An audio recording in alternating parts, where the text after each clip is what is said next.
बिस्मिल्लाहिर्रहमानिर्रहीम। आज हम डिस्कस करते हैं मोल मास कन्वर्जन को। यानी अगर हमें एक सब्सटेंस जो है वो मास में मिलता है और हमसे मांग रहे हैं कि ये कितने मोल अदर सब्सटेंस को देगा। फॉर एग्जांपल एक रिएक्शन है, जिंक कार्बोनेट जो है वो जिंक ऑक्साइड और कार्बन डाइऑक्साइड को देता है। तो आमतौर पर तो ये हमें आसानी से अंदाज़ा हो सकता है कि 1 mole of zinc carbonate will give you 1 mole of carbon dioxide. Mole में तो आसान है, लेकिन अगर आपसे ये क्वेश्चन करें, जैसे यहाँ पे मैंने क्वेश्चन लिखा हुआ है कि how many gram of carbon dioxide will be produced by the decomposition of 8.8 moles of zinc carbonate, तो एक मोल को दे सकता है। तो इसलिए हमें अब ये जिंक कार्बोनेट मोल में मिल चुका है और हमसे मांग रहे कार्बन डाइऑक्साइड को मास में। तो इसको अब जो है हम प्रूव कर रहे हैं कि किस तरह होगा। इसी को ये स्टाइकोमेट्री की यूज़ है, मोल मास कन्वर्जन। देखिए फॉर एग्जांपल पहले हम जनरल एग्जांपल लेते हैं। इस इक्वेशन से आप अंदाज़ा लगा लें कि 1 मोल को देता है। तो यहाँ पे 1 mole of zinc carbonate can give you 1 mole of carbon dioxide. तो अब पहले हम इसको मोल में ले लेते हैं।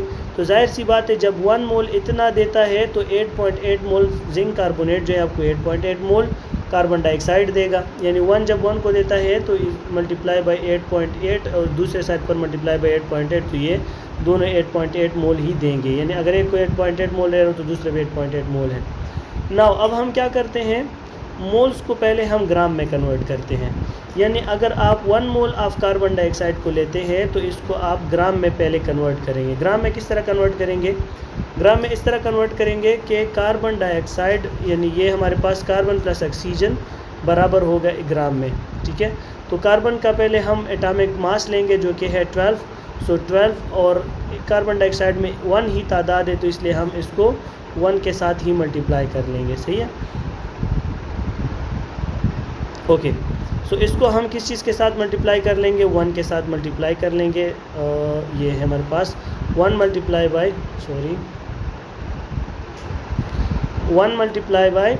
12 हमने मल्टीप्लाई किया, प्लस ऑक्सीजन कितने हैं 2 है और इसका एटॉमिक मास है 16, तो इसको 16 के साथ हम मल्टीप्लाई करेंगे। रिज़ल्ट बन जाएगा 44 ग्राम्स। तो 44 ग्राम्स आपको यानी 1 मोल के बराबर है। अब सिंपल सी बात है, जब 8 मोल बनते हैं तो हमने इनको यानी 1 मोल के साथ 1 मोल की जगह पे हमने इनको ग्राम के साथ मल्टीप्लाई करना है।